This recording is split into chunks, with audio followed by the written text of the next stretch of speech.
ईमानदारी और अन्य सद्गुण विकसित कर सकता है। कोई शिक्षक है छात्रों में किस प्रकार से ईमानदारी का विकास कर सकता है, ईमानदारी बढ़ा सकता है उनकी, या कोई और प्रकार का जो गुण है उनको विकसित कर सकता है। तो आपके सामने ऑप्शन दिए हैं। किसी ईमानदार छात्र का उदाहरण दे करके किसी छात्र के बारे में बताना कि वो छात्र ऐसा है, इस प्रकार से विस्तृत व्याख्या दे करके, यानी ईमानदारी के बारे में व्याख्या दी जाए कि ईमानदारी ये होती है, इस प्रकार से ईमानदार होना चाहिए, इस प्रकार से अन्य कोई उदाहरण दे सकता है। व्यक्तिगत उदाहरण यानी खुद के जो संबंधित हैं, खुद से संबंधित हैं, वो उदाहरण दिए जाएं, यानी खुद ने टीचर ने कोई ईमानदारी दिखाई हो, उसके रिजल्ट क्या निकल के आए हों, तो ऐसे व्यक्तिगत उदाहरण दिए जाएं, या छात्रों के विभिन्न कार्यों के रिकॉर्डों का विश्लेषण करके। तो यहाँ सबसे जो बेस्ट आंसर है वो आपको चुनना है। तो यहाँ से सबसे बेस्ट आंसर क्या होगा, आप इसमें से चुनिए और मैं आपके लिए आंसर बताता हूँ। यहाँ से जो सबसे अच्छा आंसर होगा वो होगा व्यक्तिगत उदाहरण दे करके। व्यक्तिगत उदाहरण दे करके हमारा सही आंसर होगा, सबसे अच्छा आंसर होगा। अगला क्वेश्चन है, कोई पाठ पढ़ाने से पहले शिक्षक को पाठ के मुख्य उद्देश्य के बारे में बात करनी चाहिए या फिर प्रश्नों के उत्तर देने चाहिए। एक छात्र को पाठ पढ़ने के लिए कहना चाहिए या पाठ के कठिन शब्दों के अर्थ बताने चाहिए। जल्दी से अपना आंसर दें और पढ़ लीजिए इसको, ऑप्शन को ध्यान से पढ़िए और आंसर दीजिए, क्योंकि आपको इसमें क्या है कि कम से कम 2 आंसर तो ऐसे दिखेंगे ऑप्शन कि जिनमें आपको ऐसा लगेगा ये भी सही है, ये भी सही है, फिर भी आपको सटीक आंसर निकालना है बिल्कुल सोच समझ करके। तो यहाँ से जो आपका बिल्कुल सही आंसर होगा उसके बारे में चर्चा यदि हम करें तो ये कह रहा है कि देखो यहाँ प्रश्नों के उत्तर देने चाहिए। ऑप्शन 2 देखिए, पहले प्रश्नों के उत्तर देने चाहिए। ये कह रहा है पाठ पढ़ाने से पहले, अरे पाठ पढ़ाने से पहले प्रश्नों के उत्तर क्यों देगा, पहले पाठ पढ़ाइए तब प्रश्न करेगा बालक अच्छे से। एक छात्र को पाठ पढ़ने के लिए कहना चाहिए, पाठ नहीं पढ़ने के लिए कहना है, पहले पाठ पढ़ाना है, ये भी गलत है, ये भी गलत है। पाठ के कठिन शब्दों के अर्थ बताने चाहिए, बिल्कुल बताने चाहिए, लेकिन पाठ की शुरुआत तो कीजिए ना, पाठ जब चालू करेंगे तभी तो कठिन शब्दों के अर्थ बताएंगे। तीनों गलत हो गए, केवल हमारा एक ही आंसर सही है। पाठ के मुख्य उद्देश्य के बारे में बात करनी चाहिए कि इस पाठ का हमारा ये उद्देश्य है, इस वजह से इस पाठ को रखा गया है, इस पाठ से हमें ये शिक्षा मिलेगी, इसके बारे में बातचीत करनी चाहिए। अगला क्वेश्चन है, अपने खाली समय में किसी शिक्षक को पढ़ने के लिए निम्न में से किसे प्राथमिकता देनी चाहिए, यानी प्रायोरिटी किस चीज़ को देनी चाहिए। आपके सामने ऑप्शन है, उपन्यास और कहानी किताब, बिल्कुल सही बात है, पढ़ सकता है। धार्मिक किताबें, आज़ादी है, पढ़ सकता है। अनुसंधान यानी खोज वाली पत्रिकाएं पढ़ सकता है। शैक्षणिक पत्रिकाएं पढ़ सकता है। लेकिन किसे प्राथमिकता देनी है, ऑप्शन ये है, प्राथमिकता किसे देनी है ये आपको छांटना है। तो जो शिक्षक है, शिक्षक का पहला कार्य है कि अच्छी तरीके से शिक्षण कराया जाए बालकों को। शिक्षण कैसा होना चाहिए, प्रभावी होना चाहिए। और प्रभावी शिक्षण देने के लिए, एक अच्छा शिक्षण देने के लिए टीचर को चाहिए होगा कि शिक्षण से संबंधित यानी शैक्षणिक पत्रिकाएं वो पढ़े, जिससे क्या है उसके लिए सहायता मिले शिक्षण कराने में। तो यहाँ से जो बिल्कुल सही सटीक आंसर जो होगा, सही सटीक आंसर हो जाएगा आपका शैक्षणिक पत्रिकाएं, ये आपका आंसर हो जाएगा। तो चलिए अगले क्वेश्चन की ओर चलते हैं। कक्षा में छात्र पढ़ाई में रुचि नहीं ले रहे हैं, ऐसी स्थिति में आप क्या करेंगे। छात्र इंटरेस्ट नहीं ले रहे हैं, बिल्कुल टीचर पढ़ाने का प्रयास कर रहा है लेकिन इंटरेस्ट नहीं ले रहे हैं, कहीं ना कहीं क्या है, कमी चल रही है, या तो अनुशासन खराब हो रहा है या फिर कोई पढ़ाने में कमजोरी है, कोई अध्यापन शैली है उसका अच्छा उपयोग नहीं किया जा रहा है। तो पहला ऑप्शन है, रुचिपूर्ण शिक्षण विधि का प्रयोग करेंगे या कहानियाँ सुनाएंगे या कक्षा छोड़ देंगे, या इनमें से कोई नहीं। तो 4 तो वैसे ही ऑप्शन गया। 3 कक्षा का तो छोड़नी ही नहीं है। कहानियाँ सुनाएंगे, देखो कहानियाँ सुनाना ही केवल एक तरीका नहीं है कि कहानी आपने सुना दी और वो रुचि लेने लग जाएंगे। तो यहाँ सबसे जो महत्वपूर्ण ऑप्शन है उसके बारे में चर्चा करें। सबसे बेस्ट जो ऑप्शन है वो यही है कि रुचिपूर्ण शिक्षण विधि का उपयोग करेंगे, जिससे क्या छात्र इंटरेस्ट लेने लग जाएं। इस प्रकार से पढ़ाया जाए कि बालकों को आनंद आने लग जाए, बालक अपने यानी शोर कर रहे हैं तो भी उनका ध्यान किधर चला जाए, पढ़ाई की तरफ चले जाए। इसकी तरफ शिक्षक इसके लिए क्या है कि जो शिक्षक है अपनी अध्यापन शैली को अच्छा बेहतर बनाए, सहायक सामग्रियों का उपयोग करे, थोड़ा मनोरंजन भी कराए वो। तो इन सारी चीज़ों का ध्यान रखना है। अगला क्वेश्चन है, शिक्षक का प्रथम दायित्व क्या है। उत्कृष्ट शिक्षण कराना, अनुशासन, पाठ्यक्रम समाप्त करना, लचीलापन। अब यहाँ से देखिए सब ऑप्शन अच्छे हैं। लचीलापन यानी परिस्थिति के अनुसार शिक्षण उसे कराना चाहिए, लेकिन यहाँ सबसे बात ये कही गई है, सबसे अच्छी बात क्या है, यानी प्रथम दायित्व क्या है, रेस्पॉन्सिबिलिटी क्या होगी उसकी शुरुआत में। तो इसका सही सबसे सटीक आंसर हो जाएगा उत्कृष्ट शिक्षण। उत्कृष्ट शिक्षण यानी अच्छा शिक्षण उसे कराना है, ये उसका आंसर हो जाएगा। ये काम उसे करना है, उत्कृष्ट शिक्षण कराना है उसे। अनुशासन, अनुशासन तो क्या है कि बाद वाली बात होगी, पहला दायित्व उसका शिक्षण कराना। और ये क्वेश्चन बहुत ज़्यादा इंपॉर्टेंट है, ध्यान रख लेना, एग्जाम में आएंगे तो यहाँ सीधे आएंगे, बिल्कुल ऐसे कैसे छपे हुए आएंगे, ऑप्शन भी चेंज नहीं होगा, इस बात का ध्यान रखना, गारंटी दे रहा हूँ पक्की रूप से आपसे। और अगला क्वेश्चन है, शिक्षण प्रणाली कैसी होनी चाहिए, बाल केंद्रित, मूल्य केंद्रित, शिक्षक छात्र केंद्रित, शिक्षक केंद्रित। तो शिक्षक केंद्रित होगी तो इसमें छात्र क्या हो जाएंगे, नीरस हो जाएंगे। शिक्षक छात्र केंद्रित होगी, बिल्कुल ये बात सही है, होना चाहिए, लेकिन जब अंतःक्रिया करते हैं तो ये स्थिति भी बननी चाहिए। लेकिन ये शिक्षण प्रणाली के बारे में कह रहा है, यानी किस प्रकार की होनी चाहिए, तो यहाँ सबसे सटीक जो आंसर होगा वो होगा बाल केंद्रित। क्या हो जाएगा, बाल केंद्रित, यानी बालक की आवश्यकताओं, उसकी रुचियों, उसकी योग्यताओं, उसका स्तर, उसकी भावनाओं, उसकी जिज्ञासाओं, सारी चीज़ों का ख्याल रखना चाहिए, और उसी के अनुसार क्या है, हमारी शिक्षण प्रणाली निर्धारित की जानी चाहिए होती है। अगला क्वेश्चन है उत्कृष्ट। उत्कृष्ट का मतलब बेस्ट है। तो शिक्षण यानी कक्षा शिक्षण व्यवस्था कौन सी है, सबसे अच्छा शिक्षण कब होगा। एकल, देखो एकल तो होगा ही नहीं, एकल का मतलब है यदि शिक्षक ही शिक्षक क्या हो गया उसमें सक्रिय हो गया तो छात्र तो नर्वस हो ही जाएंगे उसमें, एकल प्रणाली में। बाह्य रुचि ज़्यादा हो, बाह्य रुचि ज़्यादा क्यों होनी चाहिए साहब, आंतरिक रुचि भी हो, आंतरिक अनुशासन ठीक हो, आंतरिक अनुशासन ठीक होना चाहिए। लेकिन जो चौथा ऑप्शन में यदि हम देख रहे हैं, इसमें दोनों चीज़ें शामिल की गई है, यानी बाह्य एवं आंतरिक दोनों का क्या है, अनुशासन अच्छा हो। तो बाहर का वातावरण भी और अंदर का भी वातावरण, यानी जैसे कक्षा शिक्षण है, कक्षा का अंदर का भी वातावरण होना चाहिए और कक्षा के बाहर का वातावरण, यानी बाहर की तरफ ऐसा नहीं हो, क्लास है, क्लास में तो शोरगुल नहीं हो रहा है, लेकिन बाहर कारखाना चल रहा है, साइड में कोई मशीन चल रही है, तेज़ आवाज़ आ रही है, बहुत तेज़ आवाज़ आ रही है, इस प्रकार से, यानी बाहर का भी वातावरण अच्छा होना चाहिए। अगला क्वेश्चन है, कक्षा में आपसे कोई प्रश्न पूछता है, कोई आपसे प्रश्न पूछता है, उस प्रश्न का उत्तर आपसे नहीं आता है, तो ऐसी स्थिति में आप उसे यानी क्या करेंगे, आप डांट देंगे, बिल्कुल नहीं डांटना है, ठीक है। दूसरा ऑप्शन, बगले झांकेंगे, अरे बगले झांकने से क्या होगा, जवाब देना पड़ेगा। कक्षा छोड़ देंगे, ये तो कोई ऑप्शन नहीं है। सबसे अच्छा जो ऑप्शन है वो यही है कि यदि आपसे उस दिन नहीं आ रहा है तो छात्र से कहिए कि मैं थोड़ा समय लूँगा और आपके लिए इस प्रश्न का आंसर ज़रूर दूंगा और अगले दिन दूंगा। तो छात्र से कुछ समय लेकर के प्रश्नों का क्या है, हल अगले दिन बताने का प्रयास करेंगे, ये सटीक आंसर हो जाएगा। अगले क्वेश्चन की ओर बढ़ते हैं। आपके मतानुसार या आपके अनुसार कक्षा का वातावरण कैसा होना चाहिए, आप बताइए। कक्षा का वातावरण कैसा हो, सख्त, बिल्कुल गलत बात है साहब। यदि ज़्यादा सख्त रहेगा तो बच्चा क्या है कि सही तरीके से स्वतंत्रतापूर्वक अपना अध्ययन नहीं कर पाएगा, शिक्षण नहीं कर पाएगा, अधिगम नहीं कर पाएगा। अंतर्मुखी भी नहीं होना चाहिए, एक अंतर्मुखी का सभी क्या है अपने अपने काम में व्यस्त रहें, अपने से ही बातचीत करते रहें, वो अंतर्मुखी होता है। छात्र व अध्यापक दोनों का बराबर योगदान हो, बेस्ट ऑप्शन है। तीसरा ऑप्शन, बिल्कुल पढ़ते ही आंसर पता लग रहा है, छात्र व अध्यापक दोनों का क्या है, बराबर योगदान हो।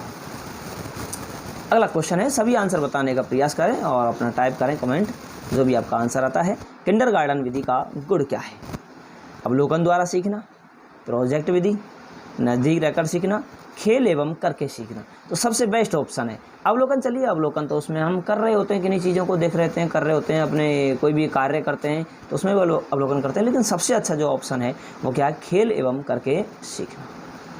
खेल खेल में बालक को सिखाया जाता है, कौन सी विधि में, किंडरगार्टन विधि में।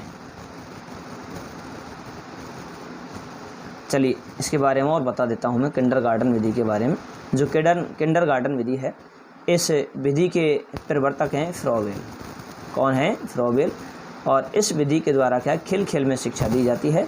और इस विधि में क्या है, फ्रॉबेल ने एक बात कही है कि विद्यालय जो है उसे बगीचा माना है, और जो पौधा है उसे बालक माना है, और जो शिक्षक है उसे माली माना है। यानी इनका कहना है कि जिस प्रकार से बगीचे में पौधे की देखभाल माली करता है, उसके विकास की जिम्मेदारी माली के ऊपर होती है, उसी प्रकार से इस बगीचे रूपी विद्यालय में पौधे रूपी बालक का दायित्व, जिस प्रकार से माली बगीचे में दायित्व ले रहा है, उसी प्रकार से शिक्षक के ऊपर दायित्व बनता है कि वह बालक की देखभाल करे, उसके विकास में योगदान दे। अगला क्वेश्चन है, कक्षा कक्ष में शिक्षक के विद्यार्थियों को सीखने के लिए प्रेरित करता है, किस प्रकार से प्रेरित करेगा कक्षा कक्ष में? कि गृह कार्य देकर प्रेरित करेगा, सभी अपना आंसर बताएं, या प्रश्न पूछकर प्रेरित करेगा, या उदाहरण देकर प्रेरित करेगा, या इन सभी के द्वारा? बिल्कुल सही बात है, ऑप्शन है जब इन सभी के द्वारा लिखा हुआ है और सीधा सा है कि उदाहरण के द्वारा भी प्रेरित हो सकता है, प्रश्न पूछ करके प्रेरित किया जा सकता है, होमवर्क दे करके भी प्रेरित किया जा सकता है। तो यहाँ से क्या है, बिल्कुल सटीक जो आंसर हो जाएगा इन सभी के द्वारा, ये आपका आंसर रहेगा। अगला क्वेश्चन है, द कंडीशनिंग ऑफ लर्निंग, ये पुस्तक है, ये गलत टाइप हो गया है, पुस्तक। द कंडीशनिंग ऑफ लर्निंग पुस्तक के लेखक हैं। तो इस पुस्तक के लेखक कौन है? ये पिछली बार 2023 के एग्जाम में आया हुआ प्रश्न है और इसका आंसर है रॉबर्ट गेने, जिन्होंने क्या अधिगम सोपान की दी है, रॉबर्ट गेने ने। अगला क्वेश्चन है, अधिगम का प्रयास एवं त्रुटि का सिद्धांत किसने दिया, किस मनोवैज्ञानिक ने दिया? तो सीधा फैक्ट वाला क्वेश्चन है, इसका आंसर है 4 नाम लिखे हुए हैं और चारों में से जो सही नाम है या सही आंसर है वो है थॉर्नडाइक। थॉर्नडाइक का मानना है कि बालक किसी काम को करने के लिए पहले क्या करता है, प्रयास करता है, और प्रयास करते हुए क्या है, जैसे वो प्रयास करेगा उससे भूल होगी, उससे गलती होगी, उससे त्रुटि होगी, फिर वो त्रुटियों को सुधार करेगा और सुधार करने के बाद में वो सीख जाएगा, अधिगम कर लेगा। ये जो प्रयास एवं त्रुटि का सिद्धांत है, ये जो प्रयोग था ये बिल्ली पर किया गया था। किस पर किया गया था? बिल्ली पर। तो प्रश्न यदि आ जाए थॉर्नडाइक ने किस पर प्रयोग किया था अधिगम में, अधिगम के लिए, तो कौन सा है? बिल्ली है आंसर। अगला क्वेश्चन है, नई शिक्षा नीति है ये कब बनी है? लागू करने के लिए नहीं है, कब बनी है? इसके बारे में यदि हम बात करें 2015, 2020, 2022 और 2021, तो इसका सटीक जो आंसर हो जाएगा वो हो जाएगा 2020। ये शिक्षा नीति 2020 में बनी है, जिसका फॉर्मूला है 5+3+3+4। पहले 5 साल ये फंडामेंटल स्टेज कहलाती है, इसमें क्या है, जो बाल वाटिका है, बाल वाटिका या आंगनवाड़ी, फिर उसके बाद में अगली जो क्लास होगी वो नर्सरी यानी जो LKG होगी, उसके बाद में UKG होगी, फिर क्लास 1, क्लास 2, यानी टोटल 5 वर्ष का ये टारगेट है शुरुआत का। उसके बाद क्लास 3, 4, 5, उसके बाद 6, 7, 8, उसके बाद में 9, 10, 11, 12। अगला क्वेश्चन है, शांति निकेतन स्कूल के संस्थापक थे, यानी शांति निकेतन स्कूल की स्थापना किसने की थी? और इसका जो आंसर है ये 4 ऑप्शन में आपको आंसर छांटना है, हेल्थ का क्वेश्चन है, और यहाँ से आंसर जो हो जाएगा वो हो जाएगा रविंद्रनाथ टैगोर।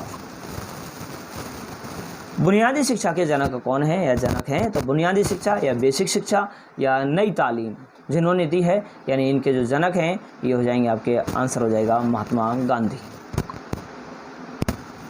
किंडरगार्टन विधि के जनक कौन है? थोड़ी देर पहले मैंने इसके बारे में चर्चा की है। किस तरीके से याद रखना है? किंडरगार्टन, इसे बालोद्यान विधि भी कहते हैं। क्या कहते हैं? बालोद्यान विधि भी कहते हैं। और उद्यान यानी बगीचा, बगीचे में क्या होते हैं? फूल और बेल होते हैं। तो इसी प्रकार से यदि हम कहें तो यहाँ से जो आंसर हो जाएगा आपका वो हो जाएगा फ्रॉबेल। फ्रॉबेल इसके क्या है? जनक है। तो आज के लिए बस इतना ही, और बार बार इस वीडियो को रिपीट करते रहें यदि समझ में नहीं आए तो, और शेयर भी ज़रूर कीजिए, सब्सक्राइब तो कर ही लेना, और लाइक करो नहीं करो चलेगा, कोई बात नहीं, लेकिन पढ़िए, ज़रूर पढ़िए। यहाँ से प्रश्न सीधे के सीधे आपके लिए एग्ज़ाम में छपने वाले हैं। धन्यवाद। अगली जो वीडियो है वापस से जब आएगी तो आप नोटिफिकेशन दबा दें, बेल आइकन पर निशान लगा दें, जिससे क्या है कि आपको पता लग जाए कि वीडियो चाहिए। यानी छात्रों द्वारा शिक्षक के किस गुण की सबसे ज़्यादा प्रशंसा की जाती है? ऐसा गुण जिसकी सबसे ज़्यादा प्रशंसा करते हैं, ऑप्शन के सामने है निष्ठा, यानी एक तरीके से पाबंद हो और टाइम का पाबंद हो, तो उस गुण की प्रशंसा करते हैं। या फिर सख्त अनुशासन की प्रशंसा करते हैं, या अनुशासन की भावना की प्रशंसा करते हैं। निष्पक्ष रवैया की प्रशंसा करते हैं, यानी छात्रों के प्रति उसका निष्पक्ष रवैया होना चाहिए। या फिर उसके आत्म, सही आंसर हो जाएगा, आप देख लीजिए, ऑप्शन देख लीजिए, फिर आप अपना आंसर बताइए। यहाँ से इसका बिल्कुल करेक्ट आंसर है ये हो जाएगा आपका निष्पक्ष रवैया, यानी उसका क्या है, छात्रों के प्रति निष्पक्ष रवैया होना चाहिए। वो किसी के साथ में क्या है, भेदभाव नहीं करे, सबको समान अवसर दे सीखने का, ये इसका गुण होना चाहिए, और इसकी सबसे ज्यादा प्रशंसा की जाती है। अगला क्वेश्चन है, कोई शिक्षक छात्रों में किस प्रकार ईमानदारी और अन्य सद्गुण विकसित कर सकता है? कोई शिक्षक है छात्रों में किस प्रकार से ईमानदारी का विकास कर सकता है, ईमानदारी बढ़ा सकता है उनकी, या कोई और प्रकार का जो गुण है उनको विकसित कर सकता है। तो आपके सामने ऑप्शन दिए हुए हैं। किसी ईमानदार छात्र का उदाहरण दे करके किसी छात्र के बारे में बताना कि वो छात्र ऐसा है, इस प्रकार से विस्तृत व्याख्या दे करके, यानी ईमानदारी के बारे में व्याख्या दी जाए कि ईमानदारी ये होती है, इस प्रकार से ईमानदार होना चाहिए, इस प्रकार से अन्य कोई उदाहरण दे सकता है। व्यक्तिगत उदाहरण यानी खुद के जो संबंधित हैं, खुद से संबंधित हैं, वो उदाहरण दिए जाएं, यानी खुद ने टीचर ने कोई ईमानदारी दिखाई हो, उसके रिजल्ट क्या निकल के आए हों, तो ऐसे व्यक्तिगत उदाहरण दिए जाएं, या छात्रों के विभिन्न कार्यों के रिकॉर्डों का विश्लेषण करके। तो यहाँ सबसे जो बेस्ट आंसर है वो आपको चुनना है। तो यहाँ से सबसे बेस्ट आंसर क्या होगा, आप इसमें से चुनिए और मैं आपके लिए आंसर बताता हूँ। यहाँ से जो सबसे अच्छा आंसर होगा वो होगा व्यक्तिगत उदाहरण दे करके। व्यक्तिगत उदाहरण दे करके हमारा सही आंसर होगा, सबसे अच्छा आंसर होगा। अगला क्वेश्चन है, कोई पाठ पढ़ाने से पहले शिक्षक को पाठ के मुख्य उद्देश्य के बारे में बात करनी चाहिए या फिर प्रश्नों के उत्तर देने चाहिए। एक छात्र को पाठ पढ़ने के लिए कहना चाहिए या पाठ के कठिन शब्दों के अर्थ बताने चाहिए। जल्दी से अपना आंसर दें और पढ़ लीजिए इसको, ऑप्शन को ध्यान से पढ़िए और आंसर दीजिए, क्योंकि आपको इसमें क्या है कि कम से कम 2 आंसर तो ऐसे दिखेंगे ऑप्शन कि जिनमें आपको ऐसा लगेगा ये भी सही है, ये भी सही है, फिर भी आपको सटीक आंसर निकालना है बिल्कुल सोच समझ करके। तो यहाँ से जो आपका बिल्कुल सही आंसर होगा उसके बारे में चर्चा यदि हम करें तो ये कह रहा है कि देखो यहाँ प्रश्नों के उत्तर देने चाहिए। ऑप्शन 2 देखिए, पहले प्रश्नों के उत्तर देने चाहिए। ये कह रहा है पाठ पढ़ाने से पहले, अरे पाठ पढ़ाने से पहले प्रश्नों के उत्तर क्यों देगा, पहले पाठ पढ़ाइए तब प्रश्न करेगा बालक अच्छे से। एक छात्र को पाठ पढ़ने के लिए कहना चाहिए, पाठ नहीं पढ़ने के लिए कहना है, पहले पाठ पढ़ाना है, ये भी गलत है, ये भी गलत है। पाठ के कठिन शब्दों के अर्थ बताने चाहिए, बिल्कुल बताने चाहिए, लेकिन पाठ की शुरुआत तो कीजिए ना। पाठ जब चालू करेंगे तभी तो कठिन शब्दों के अर्थ बताएंगे। तीनों गलत हो गए, केवल हमारा एक ही आंसर सही है। पाठ के मुख्य उद्देश्य के बारे में बात करनी चाहिए कि इस पाठ का हमारा ये उद्देश्य है, इस वजह से इस पाठ को रखा गया है, इस पाठ से हमें ये शिक्षा मिलेगी, इसके बारे में बातचीत करनी चाहिए। अगला क्वेश्चन है, अपने खाली समय में किसी शिक्षक को पढ़ने के लिए निम्न में से किसे प्राथमिकता देनी चाहिए, यानी प्रायोरिटी किस चीज़ को देनी चाहिए। आपके सामने ऑप्शन है, उपन्यास और कहानी किताब, बिल्कुल सही बात है, पढ़ सकता है। धार्मिक किताबें, आज़ादी है, पढ़ सकता है। अनुसंधान यानी खोज वाली पत्रिकाएँ पढ़ सकता है।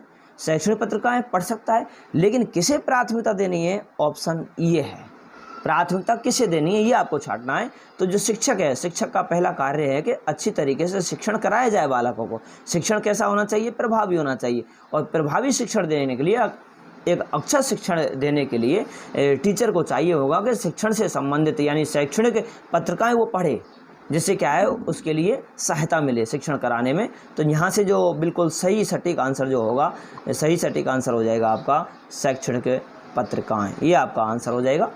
तो चलिए अगले क्वेश्चन की ओर चलते हैं। कक्षा में छात्र पढ़ाई में रुचि नहीं ले रहे हैं, ऐसी स्थिति में आप क्या करेंगे। छात्र इंटरेस्ट नहीं ले रहे हैं, बिल्कुल टीचर पढ़ाने का प्रयास कर रहा है लेकिन इंटरेस्ट नहीं ले रहे हैं, कहीं ना कहीं क्या है, कमी चल रही है, या तो अनुशासन खराब हो रहा है, या फिर कोई पढ़ाने में कमजोरी है, कोई अध्यापन शैली है उसका अच्छा उपयोग नहीं किया जा रहा है। तो पहला ऑप्शन है, रुचिपूर्ण शिक्षण विधि का प्रयोग करेंगे, या कहानियाँ सुनाएंगे, या कक्षा छोड़ देंगे, या इनमें से कोई नहीं। तो 4 तो वैसे ही ऑप्शन गया, 3 कक्षा का तो छोड़नी ही नहीं है। कहानियाँ सुनाएंगे, देखो कहानियाँ सुनाना ही केवल एक तरीका नहीं है कि कहानी आपने सुना दी और वो रुचि लेने लग जाएंगे। तो यहाँ सबसे जो महत्वपूर्ण ऑप्शन है उसके बारे में चर्चा करें। सबसे बेस्ट जो ऑप्शन है वो यही है कि रुचिपूर्ण शिक्षण विधि का उपयोग करेंगे, जिससे क्या छात्र इंटरेस्ट लेने लग जाएं। इस प्रकार से पढ़ाया जाए कि बालकों को आनंद आने लग जाए, बालक अपने यानी शोर कर रहे हैं तो भी उनका ध्यान किधर चला जाए, पढ़ाई की तरफ चले जाए। इसकी तरफ शिक्षक इसके लिए क्या है कि जो शिक्षक है अपनी अध्यापन शैली को अच्छा बेहतर बनाए, सहायक सामग्रियों का उपयोग करे, थोड़ा मनोरंजन भी कराए वो। तो इन सारी चीज़ों का ध्यान रखना है। अगला क्वेश्चन है, शिक्षक का प्रथम दायित्व क्या है। उत्कृष्ट शिक्षण कराना, अनुशासन, पाठ्यक्रम समाप्त करना, लचीलापन। अब यहाँ से देखिए सब ऑप्शन अच्छे हैं। लचीलापन यानी परिस्थिति के अनुसार शिक्षण उसे कराना चाहिए, लेकिन यहाँ सबसे बात ये कही गई है, सबसे अच्छी बात क्या है, यानी प्रथम दायित्व क्या है, रेस्पॉन्सिबिलिटी क्या होगी उसकी शुरुआत में। तो इसका सही सबसे सटीक आंसर हो जाएगा उत्कृष्ट शिक्षण। उत्कृष्ट शिक्षण यानी अच्छा शिक्षण उसे कराना है, ये उसका आंसर हो जाएगा।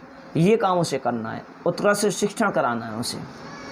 अनुशासन, अनुशासन तो क्या है कि बाद वाली बात होगी, पहला दायित्व उसका शिक्षण कराना। और ये क्वेश्चन बहुत ज़्यादा इंपॉर्टेंट है, ध्यान रख लेना। एग्जाम में आएंगे तो यहाँ सीधे आएंगे, बिल्कुल ऐसे कैसे छपे हुए आएंगे, ऑप्शन भी चेंज नहीं होगा, इस बात का ध्यान रखना, गारंटी दे रहा हूँ पक्की रूप से आपसे। और अगला क्वेश्चन है, शिक्षण प्रणाली कैसी होनी चाहिए, बाल केंद्रित, मूल्य केंद्रित, शिक्षक छात्र केंद्रित, शिक्षक केंद्रित। तो शिक्षक केंद्रित होगी तो इसमें छात्र क्या हो जाएंगे, नीरस हो जाएंगे। शिक्षक छात्र केंद्रित होगी, बिल्कुल ये बात सही है, होना चाहिए, लेकिन जब अंतःक्रिया करते हैं तो ये स्थिति भी बननी चाहिए। लेकिन ये शिक्षण प्रणाली के बारे में कह रहा है, यानी किस प्रकार की होनी चाहिए, तो यहाँ सबसे सटीक जो आंसर होगा वो होगा बाल केंद्रित। क्या हो जाएगा, बाल केंद्रित, यानी बालक की आवश्यकताओं, उसकी रुचियों, उसकी योग्यताओं, उसका स्तर, उसकी भावनाओं, उसकी जिज्ञासाओं, सारी चीज़ों का ख्याल रखना चाहिए, और उसी के अनुसार क्या है, हमारी शिक्षण प्रणाली निर्धारित की जानी चाहिए होती है। अगला क्वेश्चन है उत्कृष्ट। उत्कृष्ट का मतलब बेस्ट है।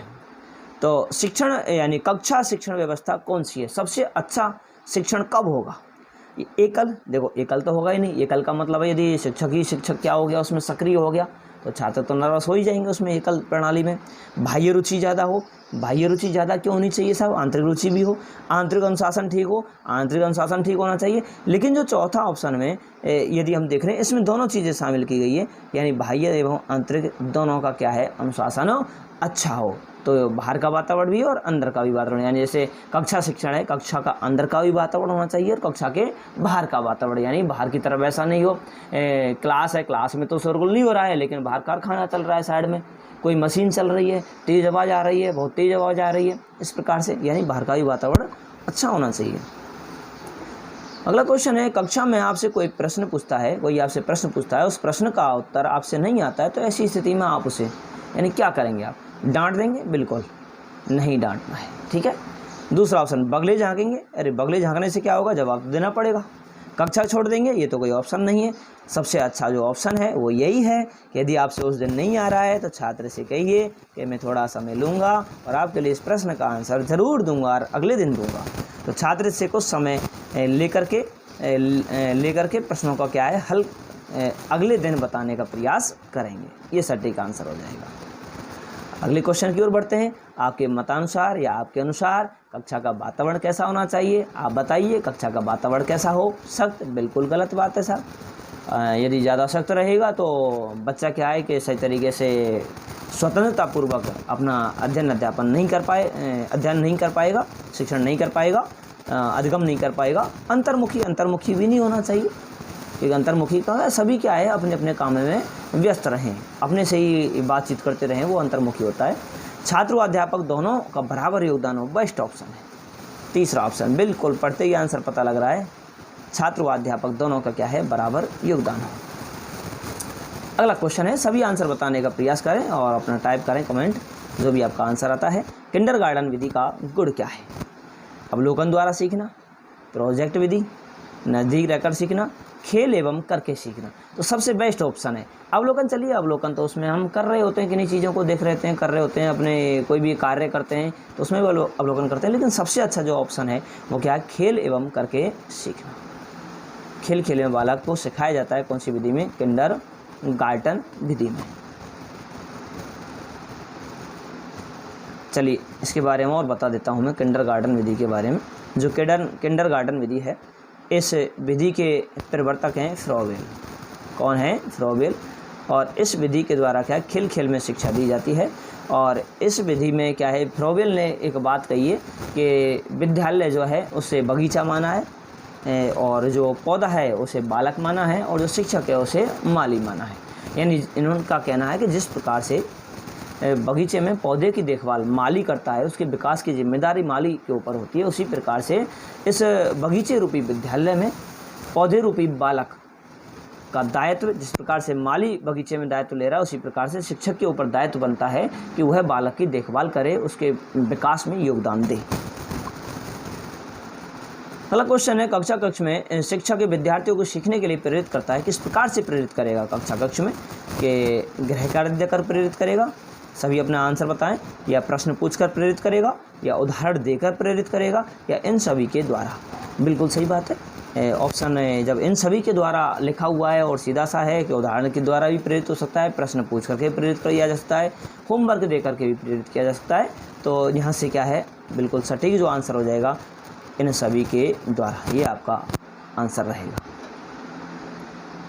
अगला क्वेश्चन है, द कंडीशनिंग ऑफ लर्निंग, ये पुस्तक है, ये गलत टाइप हो गया है, पुस्तक।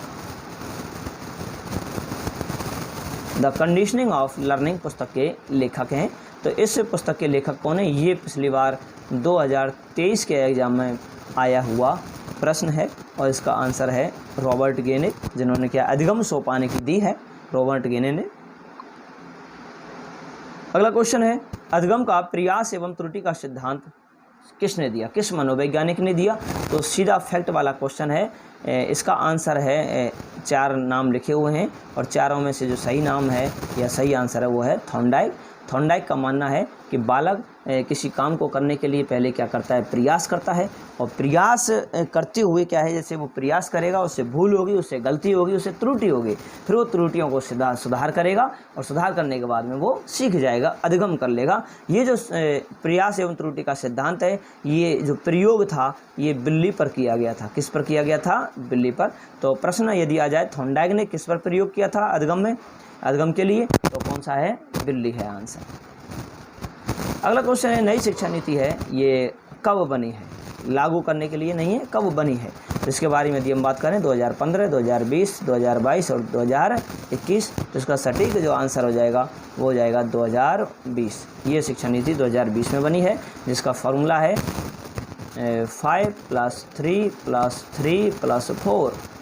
पहले 5 साल ये फंडामेंटल स्टेज कहलाती है, इसमें क्या है जो बाल वाटिका है, बाल वाटिका या आंगनवाड़ी, फिर उसके बाद में अगली जो क्लास होगी वो नर्सरी यानी जो LKG होगी, उसके बाद में UKG होगी, फिर क्लास 1, क्लास 2, यानी टोटल 5 वर्ष का ये टारगेट है शुरुआत का। उसके बाद क्लास 3, 4, 5, उसके बाद 6, 7, 8, उसके बाद में 9, 10, 11, 12। अगला क्वेश्चन है, शांति निकेतन स्कूल के संस्थापक थे, यानी शांति निकेतन स्कूल की स्थापना किसने की थी? और इसका जो आंसर है ये 4 ऑप्शन में आपको आंसर छांटना है, हेल्थ का क्वेश्चन है, और यहाँ से आंसर जो हो जाएगा वो हो जाएगा रविंद्रनाथ टैगोर। बुनियादी शिक्षा के जनक कौन है या जनक हैं? तो बुनियादी शिक्षा या बेसिक शिक्षा या नई तालीम जिन्होंने दी है, यानी इनके जो जनक हैं ये हो जाएंगे आपके, आंसर हो जाएगा महात्मा गांधी। किंडरगार्टन विधि के जनक कौन है? थोड़ी देर पहले मैंने इसके बारे में चर्चा की है। किस तरीके से याद रखना है? किंडरगार्टन, इसे बालोद्यान विधि भी कहते हैं। क्या कहते हैं? बालोद्यान विधि भी कहते हैं। और उद्यान यानी बगीचा, बगीचे में क्या होते हैं? फूल और बेल होते हैं। तो इसी प्रकार से यदि हम कहें तो यहाँ से जो आंसर हो जाएगा आपका वो हो जाएगा फ्रॉबेल। फ्रॉबेल इसके क्या है? जनक है।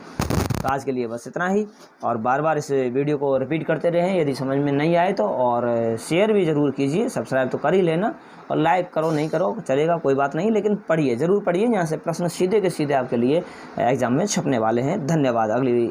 अगली जो वीडियो है वापस से जब आएगी तो आप नोटिफिकेशन दबा दें, बेल आइकन पे निशान लगा दें, जिससे क्या है कि आपको पता लग जाए कि वीडियो आ चुकी है।